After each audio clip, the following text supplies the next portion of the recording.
If you're trying to figure out how to actually integrate AI, improve your platform, or make the dev experience better for your team, then InfoQ Dev Summit Boston 2025 might be worth checking out. It's 2 days in June focused on the real-world side of adopting these technologies. You'll hear from senior engineers who've already been through it, what worked, what didn't, and what they do differently. It's built for teams who want to move past being inspired and start taking action now. Join us this June 9th and 10th. Learn more at devsummit.infoq.com. Hello everybody, I'm Olivier Pop, an InfoQ editor, and today we have in front of us Julia, who spoke about bringing light into chaos at QCon, and we were curious to hear more about it. So, Julia, please introduce yourself. Yes, sure. Thank you for having me. It's a pleasure. Like you said, my name is Julia, and currently I work as a global technologist at Veeam in the product strategy team. And my background is a little bit non-traditional, actually. I worked in law, and I'm originally from Brazil, worked in law, then business, and then I found technology. I transitioned into tech. And nowadays I work a lot into helping, explain tech and break down difficult concepts, talk more about the business side of tech. And I focus a lot on cloud native technologies and data protection strategies. So I work a lot with customers and partners to design solutions around resiliency, disaster recovery, and cloud native infrastructures. I'm also a CNCF ambassador. I'm an AWS container hero. I'm ambassador to some other programs. I organize events in New York City, so the KCD Kubernetes Community Day there, the AWS Community Day, and a monthly meetup that is part of the CNCF. So I'm very involved with the cloud native community. And fun fact, I speak 4 languages. So I speak English, obviously, Portuguese, French, and Spanish. That's impressive. Well, today we'll keep it to English, even though I'll be happy to exercise the 4 words that I know in Spanish and Portuguese, but let's keep it to English. Okay, so for me, what was surprising this year at QCon, because this was my fourth European QCon, and for me, what was surprising, it was the first time when the discussions were more high level. So we heard in the keynotes people talking about how the platform team, how the infrastructure team can influence the user experience. And I think that would be the optic that I will try to use today in our discussion. You mentioned chaos, and obviously, if your infrastructure goes down, that would be chaos among other stuff, and everybody will just run left and right. But maybe let's start by describing again what was the scenario, because you mentioned edge and you mentioned shopping experience, so if I remember correctly. So, because edge is so broad, let's narrow it down and understand what were the devices on the edge to just understand better how that is framed. Yeah, so the talk I gave was called Chaos to Control Kubernetes Resiliency at the Edge. And it was recorded. Probably the recording will be available soon. But the scenario we shared at KubeCon was from a global retail customer that had over 500 edge locations. So each store is running Kubernetes locally, essentially, mini clusters at the edge. And you can think of edge computing as having mini data centers in each store instead of sending everything to a big central location. And each store was processing right there, restocking alerts when inventory was running low, running personalized promotions based on customers' data, all the operations, so point of sales, everything. But with edge comes a lot of challenges. It's not like running on the cloud or on-prem. There are constraints like resource constraints. Devices running in Kubernetes at the edge, they are usually lightweight, so they have less CPU, RAM, and storage. There are network issues because you're not always connected. So the stores, they can lose connectivity at any time. So everything has to work even without the internet. There are a lot of security risks, which is what we focused on at the talk, because the more edge devices you have, the more doors you leave open for attackers. And that was the case. So the retail customer was hit by a ransomware attack. It started with phishing email which usually is what we see. Someone clicks on an email and then it gets access to the whole system, and it encrypted the systems, and a lot of things happened. And we went over a little bit, everything spread it through the clusters. And when that happens, usually traditional backup solutions and traditional things that we like to say keep your system resilient, they don't really work for edge locations, because usually you, like I mentioned, you rely on a centralized infrastructure. And with edge locations, you don't have that centralized failover like with traditional data centers. Also, you're in a disconnected environment, so you can't have like that fast and local restore. So it's very complicated, and you need a backup solution specialized for that. So we went over, backup solutions. Yeah. Let me stop you a bit to consolidate what you had. A lot of things. You're very enthusiastic about this. So that means that everything that you have as a system, it looks like a spider web. Each of the shops is its own, let's put it like that, box that has everything that theoretically needs to run. And at points, it probably connects to the center to get more data or to get updates. Can you share how the information kept flowing? I mean, at points, I might imagine that you need to get information from the, I don't know, the main repository or stuff like that. Can you share a bit on how that worked? Yeah, so it's connected to the cloud and a local data center, but the connectivity is intermittent. So it only connects to get the updates, but it's not always connected. And that's one of the issues with edge locations. So the problem is that intermittent connectivity. Okay, well, that's mainly the definition of it, but this is a more different aspects. And you touch on very interesting aspects because more than the traditional thing where you will have to worry only about the connectivity and getting the information upright and so on and so forth, you are dealing also with probably personnel that has less digital literacy. Because I would expect that people that are working in a supermarket are not exactly literate, so that's why probably the door is open to other stuff. Okay, so for me, it's impressive to have like a 10 minutes restart of the whole system. How far along was the system affected? Was it isolated to one shop? A couple of shops were affected? No, a couple. So several. I don't know the exact number to be precise, but several shops were affected, and it was spreading fast. But then we were able to contain it. And because it's a huge process, and the talk at QCon was focused on, the recovery part, the backup and recover, and how to build a more resilient environment. But the disaster response is another aspect of what happened. When a ransomware hit, what do you have to do you have incident response plan, everything.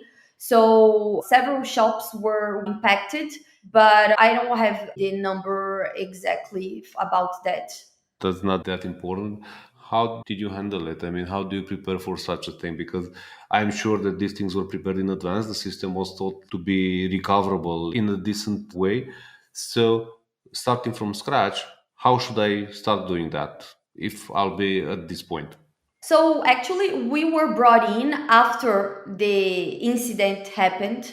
They were using other things before. And what we did was build a more resilient environment for them. And with that, we used some open source tools, part of the CNCF, and some non open source tools as well. But we focused on backup and recovery solutions, also S3 compatible object storage for that. And if I can mention names, so they started using Kasten by Veeam, which is the data management platform designed specifically for Kubernetes and edge locations as well for backup and restore and disaster recovery tasks. And Canister, which is a project from the CNCF that is a framework, an open source framework that allows you to define custom data management tasks through blueprints. So you just write YAML files that know how to handle the application, like if you need to flush a database before a backup, or if you need to run custom logic during a restore. And they work with several databases, several applications, and that helps with that resiliency. Okay. YAML is quite a known language among the Cloud Native Foundation and its users. So, what should I have? How should I think about it from an overview? Should I think about frequency? Should I think about particular tables that I want to target, or how would that work? Yeah, you should think about what are the most important applications that you have to back up. Ideally, you should back up everything, but also you need to think about, are they stateful, are they stateless? You need to back up stateful applications. This is a common controversy in the cloud native space. We are seeing, stateful applications on Kubernetes, and they need to be backed up. And frequency is something important, but you also have incremental backups. That's something that you can do. So instead of backing up everything every time, which can be slow and resource heavy, you only back up what's changed since the last snapshot. So this speeds up the backup window, reduces the storage needs, and it's perfect for bandwidth constrained edge locations. So this is something that they implemented as well with casting by Veeam. Okay. So let's assume that we have a solution that does that for us. It's the time shuttle that moves us left and right depending on what we need. How it will happen? I mean, as you mentioned, it's recording only snapshots. If I need, I don't know, I'm losing the whole database, that means that I will have to apply multiple snapshots. I suppose that one is done automatically anyway. No, so first you do a full image backup.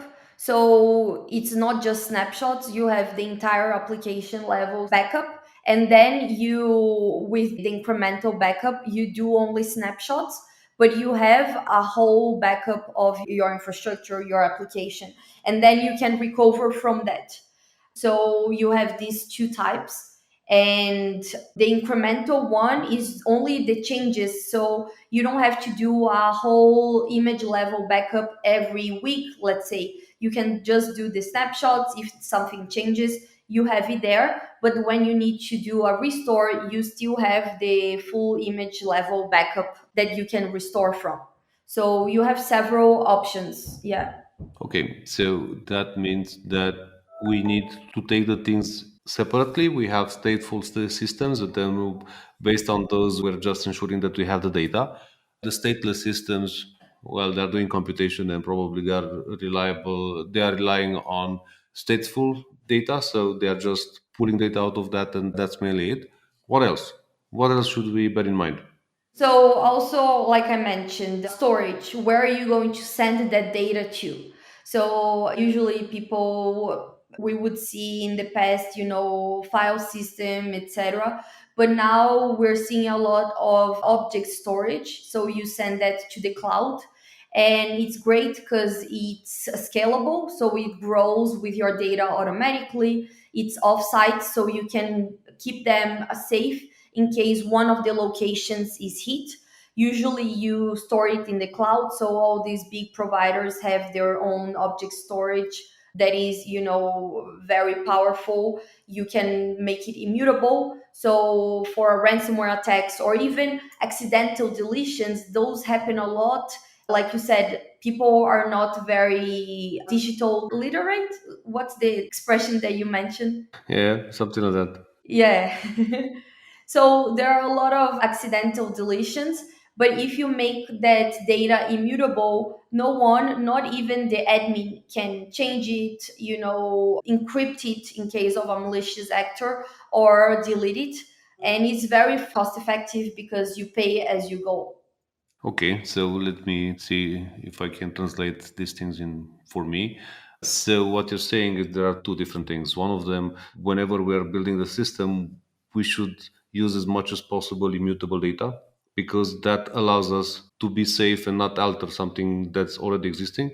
and then to put another degree of isolation, like probably zero trust, where you're just making sure that always you have to check it, and then that will limit the blast radius. Yeah.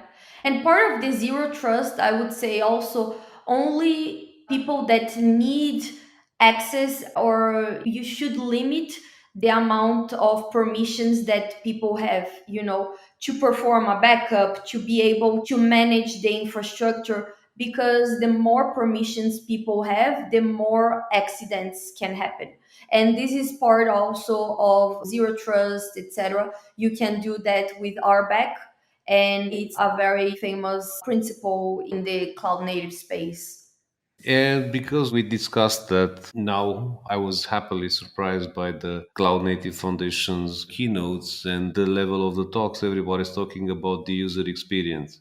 How was it felt on the user side? I mean, 10 minutes, it's they can have a coffee or two if you're really nervous, but theoretically, things should have happened quite fast.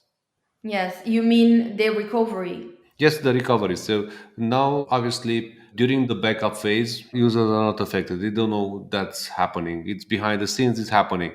But obviously, the point when you have a problem with the system, you'll just have probably wrong data if the system is not fully affected. Or if, as you mentioned, if the system was encrypted, most probably the guys had more problems. They couldn't work, they couldn't use it. So if I would be a cashier or whatever, something operator for the warehouse, what would be my experience into, or the ideal experience of recovering from a failure?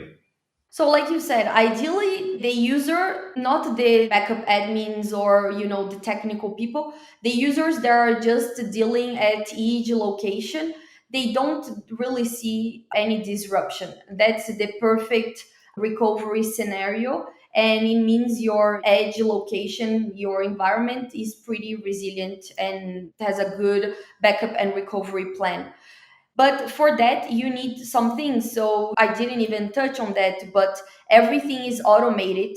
So not only the recovery is fast, but it's all automated. So something happened, it already triggers the restore, and all the policies are enforced. Also, everything should be tested. So if there is a disaster scenario and you tested it before, you're gonna see you can recover in less than 10 minutes, and then the user won't even have to deal with any downtime. That's the goal, because even 5 minutes of your system not working, like you said, cashiers at supermarkets, if the system is not working, it means hundreds of money lost into sales, etc. So if you have everything automated, tested prior to anything happening, your user won't face any downtime. They will have a smooth experience. Okay, so that means that more than just preparing the system, we need to prepare the users. So probably doing something like drills, different type of scenarios where you're just trying to cover as much as possible. Okay, that's a good idea. But when you say users is mostly, I mean, technical people, the infrastructure engineers, everyone that's handling those systems. The user, like we said, the cashier, there isn't much that they can do when something like that happens. They can, go and open a ticket or something, but it's not in their hands to recover the system. And that's a big problem at edge locations, because they don't have usually IT personnel in each store. So it takes even more time. But if you have something that's automated and tested and has, for example, GitOps integrated, then it's gonna be much faster, and the cashier or other users, they won't even experience anything. They won't feel any disruption. So that means that each store individually or each edge location individually had its backup mechanism locally. Yeah, so each cluster can handle its own backup and restore without needing a central control plane. Okay. And that means that these backups are stored in a isolated location, or they are in a air gapped environment, given that you mentioned that. Object storage, yes. Good. And do you have any kind of offsite storage? Yes. So at Veeam, we talk a lot about the 32110 backup rule. I don't know if you've heard of it, but usually you need three different copies of the data in two different type of medias. One of them should be offsite in another location, just in case, something happens with your production copy. And one of these copies should be offline, air gapped, or immutable, which is what I meant. No one can tamper it, no encrypt it, delete it. And then the zero at the end is for zero errors. So you should be always testing it and make sure that there are no errors after the backup recoverability verification. So it's an easy rule to remember, 32110. And if you have that, you're probably in a great place. You have a very resilient system. Okay, that's good to know. And how often should you have like drills? Is it related to the size of the data? What will be another choreography rule? Yeah, so it depends on the RTO and RPO. If it's some type of data that is extremely critical, you should have drills often. Everyone, all personnel should be able to know, oh, in case of anything happens, who's gonna be the point of contact, who will deal with, restore operations. You should have all of that documented. And because when things happen, people get, how can I explain, like, it's chaos, like the title of the talk, and no one knows what to do. There is also a lot of blaming. Oh, they should have done that, they didn't do that. So when you have everything documented, it's easier to say, yeah, let's do one, two, and three. Person A is going to do one, person B is supposed to do two. If someone is not on call, or they are traveling on vacation, you know who to contact if needed. So everything, this is all part of the like an incident response plan as well, and it should be tested regularly. Okay, that makes sense. So that's very enlightening. Thank you for that. But during KubeCon, there were a lot of things that were spoken. Any takeaways that you would like to implement moving forward for other potential scenarios? Yes, so still talking a little about resiliency, that it's the topic of the podcast and also my talk.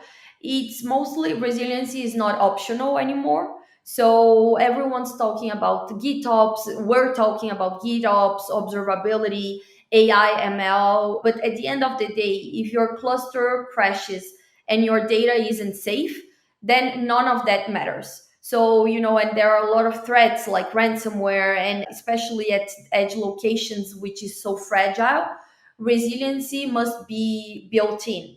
And so, also, security and backup are being seen as part of the same ecosystem now and not separate concerns.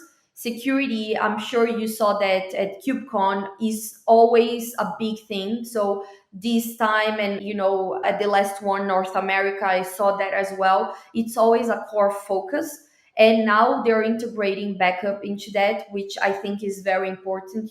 Data is the livelihood of any business. But like you mentioned, I saw that they emphasized the importance of integrating security in each layer of the cloud native stack, with particular attention to zero trust principles. And also, they talked a lot about supply chain, which I think is also a very important topic. So, security in the supply chain. I also saw, not that related to resiliency anymore, observability was also a big thing at KubeCon.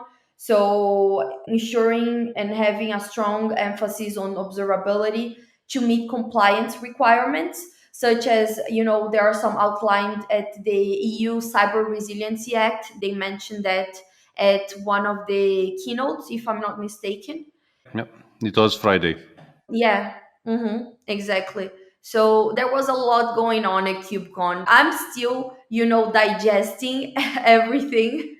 So, to conclude, what you're saying is that now things are happening in real time, more or less. So, observability is the mechanism through which, if we implement it, we'll always know what happens and know exactly where we are.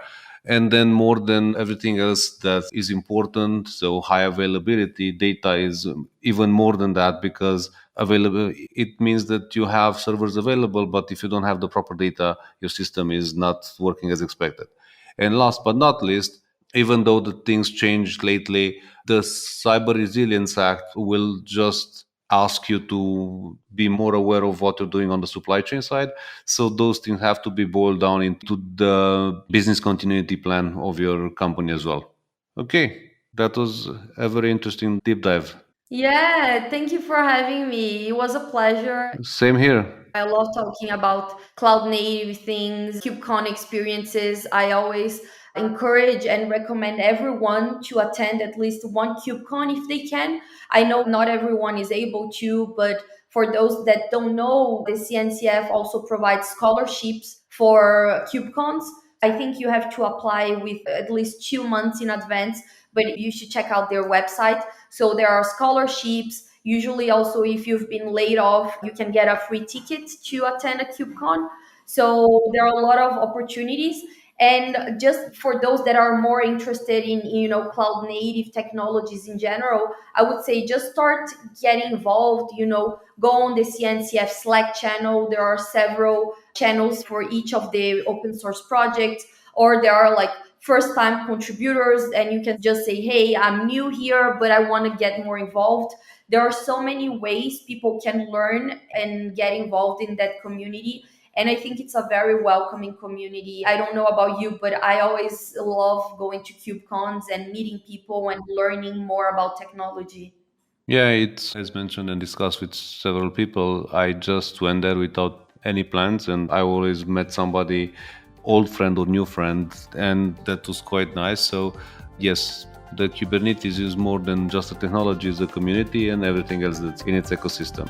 Okay, obrigado, Julia.